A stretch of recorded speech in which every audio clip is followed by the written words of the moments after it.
This is KM Wyland, and you are listening to the 394th episode of the Helping Writers Become Authors podcast. I have reworked my daily schedule again this year. Last year I talked about how I was finding my best productivity in getting my writing done first thing and holding off on email and social media until last thing. This year I have flipped that on its head.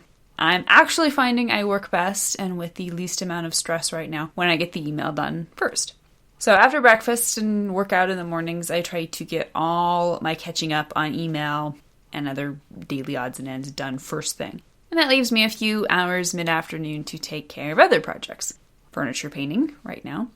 And then I get to come back inside and write for 2 hours from 4 to 6, last thing in the afternoon.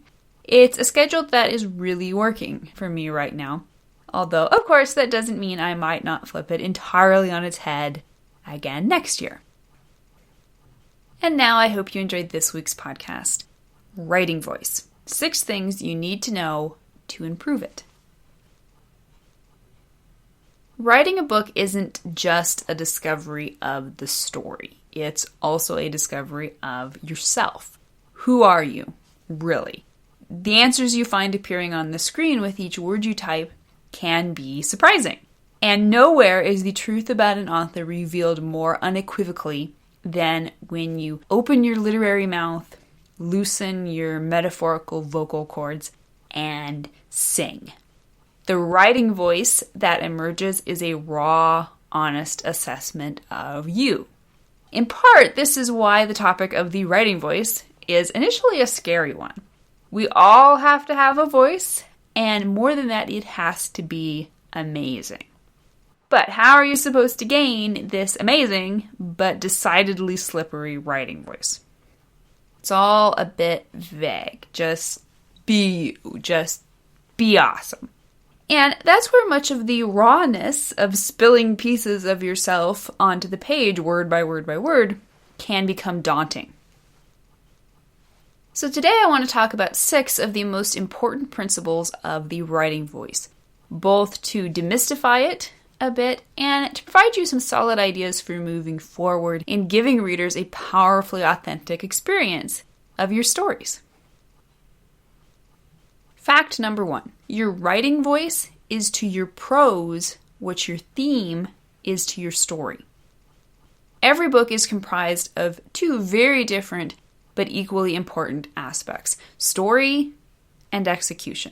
For a book to work, both must be brilliant. You can have an excellent story, but if you fail to vividly bring it to life in your writing in a way that allows readers to experience it, then it's kind of like that tree falling in the woods where no one can actually hear it. I talk a lot on this site about the importance of theme to story. Indeed, ultimately, story is theme. Theme is the beating heart of all narrative experiences and the determining factor in whether or not readers will emotionally relate to what you've created. What theme is to story, voice is to writing.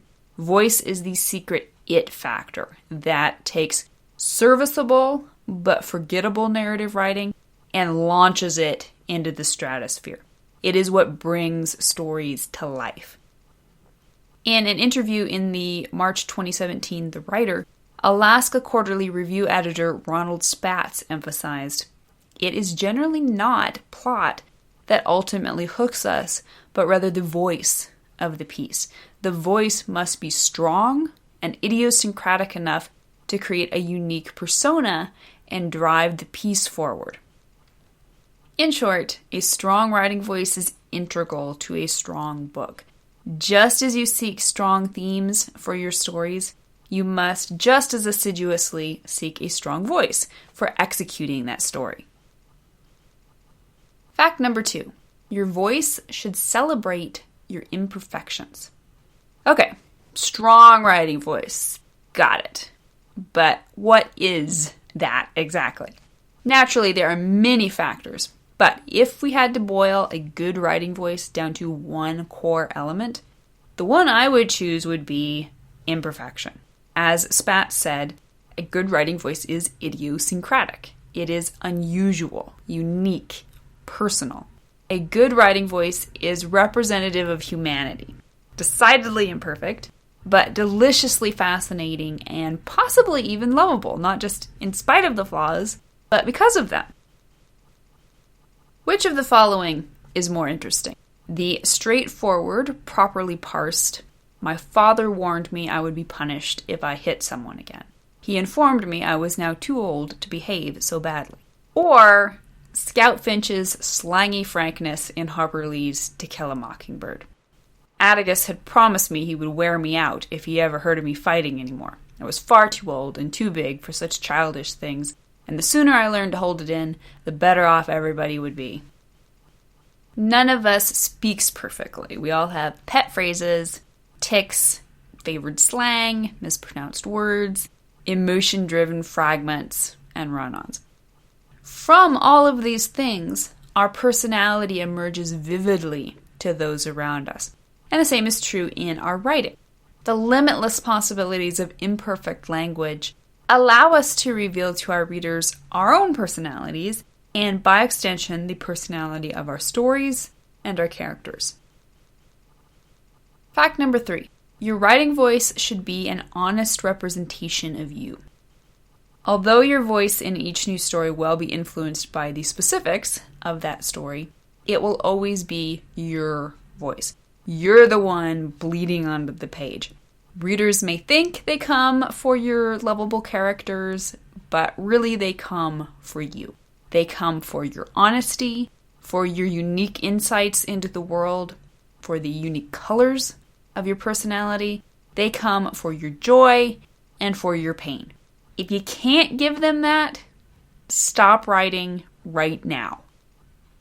It's not always easy, of course. For the same reason, you sometimes censor your words and even disguise parts of your true self when trying to make a good impression on certain people. You can also hesitate to allow yourself to feel too exposed in letting your personality rip on the page. Creating a writing voice that is silly, strident, anxious, brutal, idealistic, or anything less than perfect will reveal truths about yourself. You're very likely to discover a few things about yourself that even you weren't fully conscious of. Sometimes you might be a little ashamed of what you find, or sometimes you may realize what you're exposing on the page is simply a deeply private part of yourself. Either way, creating an honest writing voice can sometimes be a very vulnerable experience. But this very vulnerability is what gives your voice authenticity, interest, and power. Let her rip. Write scared. Fact number 4. Your writing voice must be an honest representation of your characters. Authorial voice and character voice are not the same thing.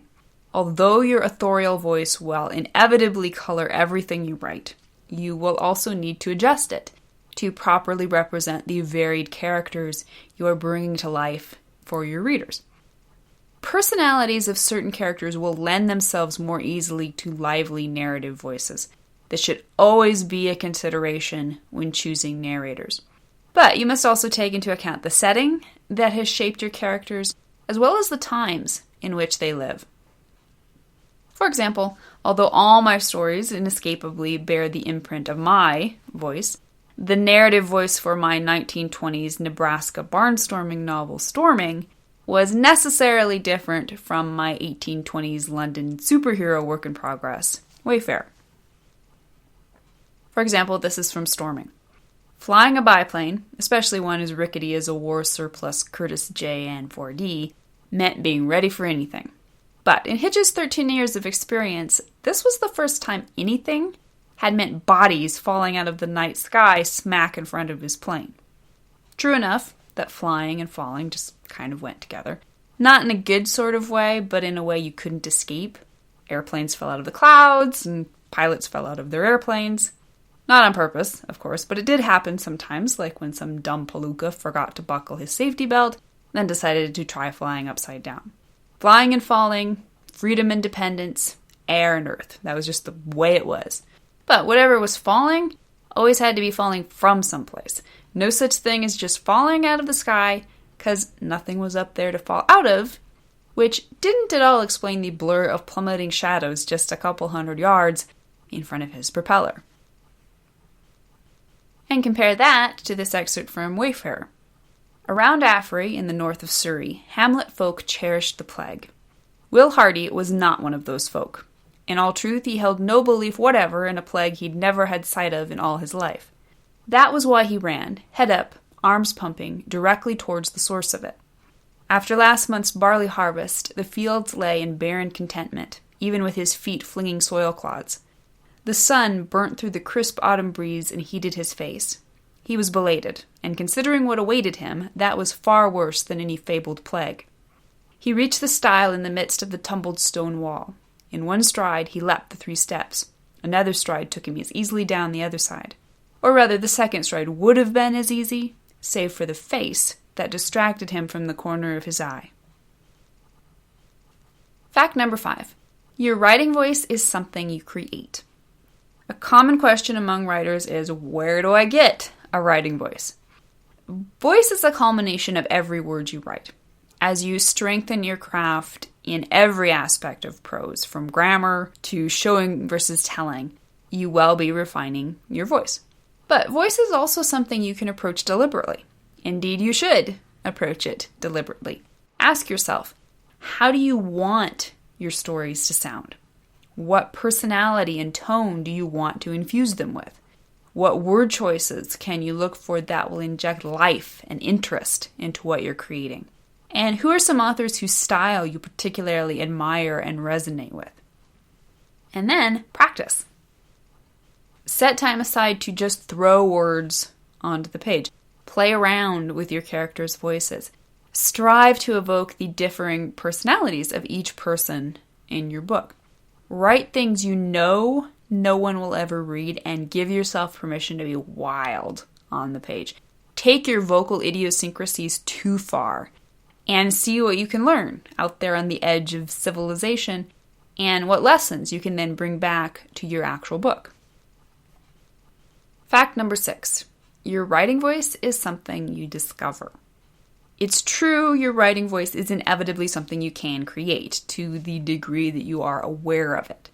But you can't fake that awareness. You have to slowly discover it and refine your understanding of it as it emerges. You can't manufacture an excellent writing voice any more than you can mimic Helen Mirren's accent and pretend you're British. The only person you can authentically be is you. And yet, who you are is an ongoing discovery. The same is true of your writing voice. It will emerge and evolve just as you do as a person. You can't force that. You can only be attentive to it and ready to take full advantage of it. As award-winning short story writer Brent Van Stalduden said in his March 2017 interview with the writer, write what you'd like to read, and don't worry about finding a voice. It'll come with practice and blood, sweat, tears, etc. Thank you for listening to the Wordplay Podcast. To read a transcript of this episode, you can visit my website at helpingwritersbecomeauthors.com. And be sure to check back again next week.